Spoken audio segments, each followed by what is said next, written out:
चिंतेत दिसतोस. काय झालं? गोष्टी मनाप्रमाणे घडत नाहीत, हे मीच भोगतोय का? असा जर विचार करत असशील तर आता तुला जीवनाची तू पहा. आणि पुन्हा तुझ्या मस्तकात हा विचार अजिबात येणार नाही. तर आता शांतपणे ऐक.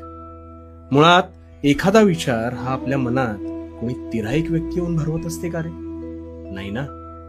तूच तुझ्या मनाच्या पटलावर हव्या त्या रंगांची उधळण करत असतोस, हे ध्यानात घे.